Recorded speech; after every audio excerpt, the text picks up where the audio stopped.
4 laws of business. Number 1, be fruitful. Okay, this is where business begins. The word fruitful in Hebrew means productive. It doesn't mean to have children.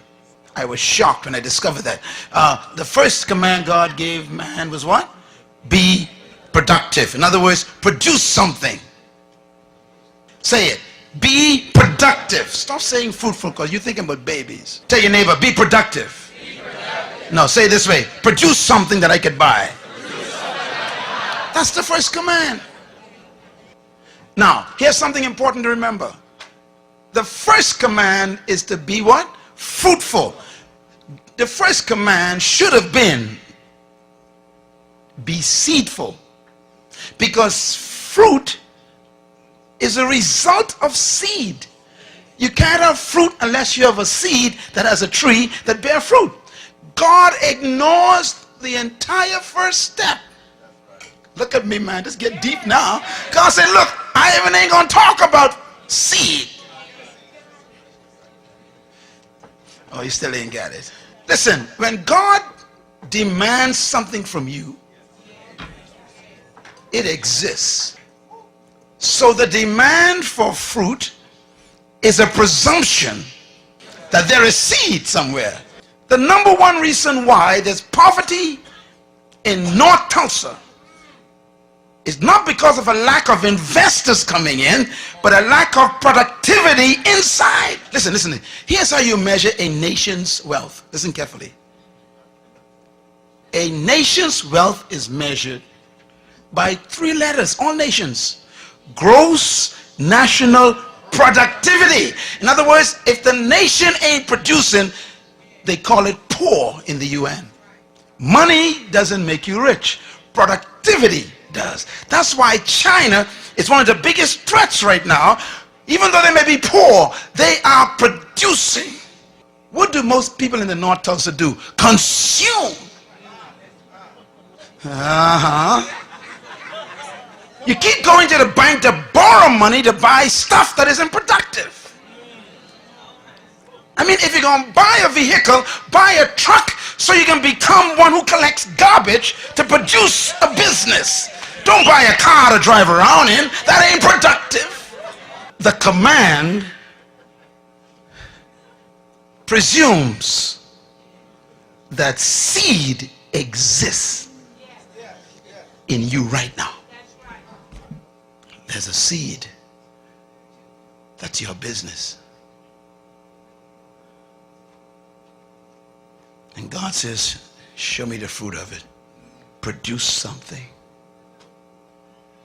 Now, when you produce a product,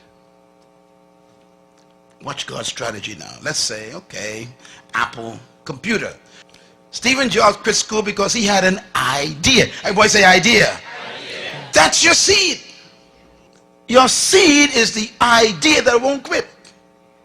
This guy had an idea. He went to visit a plant to see a computer. And he went and he saw this computer, and the computer was big as half of this room.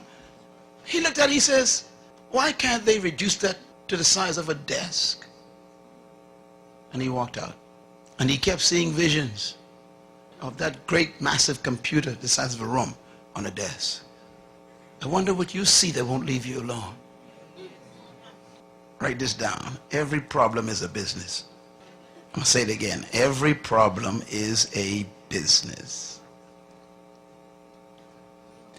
One man see bare feet, that's a problem. The other one see a shoe company, that's a business. One man see a hog island, that's a problem. Another man sees a resort, that's a business. Produce your seed. Produce your fruit. And then the second command, multiply. You know, when you produce a product, then you got to reproduce it. If you cannot reproduce what you've produced, you're going to be poor. One of the keys of successful business is being able to reproduce your product 1,000,000 times more. Any good company that wants to succeed must be able to follow God's second command, to multiply. So that's why when you want to, you see, there was only one Burger King years ago, one restaurant that sold one Burger King. They refined, everybody say refined, they produced a fruit. Now everybody makes burgers, but they produce a unique burger called a Whopper. Come on, somebody. Now you make burgers at home, don't you? But when you want a Whopper, you go straight to Burger King.